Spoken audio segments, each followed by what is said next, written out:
50 വയസ്സിന് ശേഷം സ്ത്രീകളിൽ ഹാർട്ട് അറ്റാക്ക് കൂടുതലായിട്ട് കാണപ്പെടാറുണ്ട്. എല്ലുകൾക്ക് പെട്ടെന്ന് തന്നെ ഫ്രാക്ചർ സംഭവിക്കാറുണ്ട്.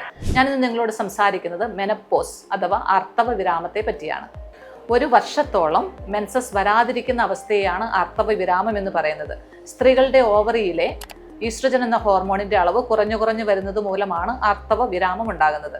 ഒരു 50% സ്ത്രീകളിലും ഇതിന്റെ അസ്വസ്ഥതകൾ കാണാറുണ്ട്, പ്രത്യേകിച്ചും ഹോട്ട് ഫ്ലഷസ്, അതായത് ചുട്ടുപൊള്ളുന്ന ചൂട് മുഖത്തും ശരീരഭാഗങ്ങളിലും അനുഭവപ്പെടുന്നു. അതുപോലെ തന്നെ ഇമോഷണൽ പ്രോബ്ലംസ്, പെട്ടെന്ന് ദേഷ്യം വരിക, ഇറിറ്റബിലിറ്റി, ഡിപ്രഷൻ, ഏകാന്തത, ഉറക്കമില്ലായ്മ എന്നിവ കാണാറുണ്ട്. അതുപോലെ വജൈനൽ ഡ്രൈനസ്, പെയിൻഫുൾ ആയിട്ടുള്ള സെക്ഷൽ ഇന്റർകോഴ്സ്, റിക്കറന്റ് ആയിട്ടുള്ള യൂറിനറി ഇൻഫെക്ഷൻസ് ഇതും കാണപ്പെടാറുണ്ട്. സ്ത്രീകളിൽ ഈസ്ട്രജൻ എന്ന ഹോർമോണാണ് ഹാർട്ടിനും എല്ലുകൾക്കും പ്രൊട്ടക്ഷൻ നൽകുന്നത്. അതുകൊണ്ട് തന്നെ 50 വയസ്സിന് ശേഷം സ്ത്രീകളിൽ ഹാർട്ട് അറ്റാക്ക് കൂടുതലായിട്ട് കാണപ്പെടാറുണ്ട്. എല്ലുകൾക്ക് പെട്ടെന്ന് തന്നെ ഫ്രാക്ചർ സംഭവിക്കാറുണ്ട്. അതിനാൽ ആർത്തവ വിരാമ ഘട്ടത്തിലേക്ക് പ്രവേശിക്കുന്ന സ്ത്രീകൾ എന്തൊക്കെയാണ് ശ്രദ്ധിക്കേണ്ടത്?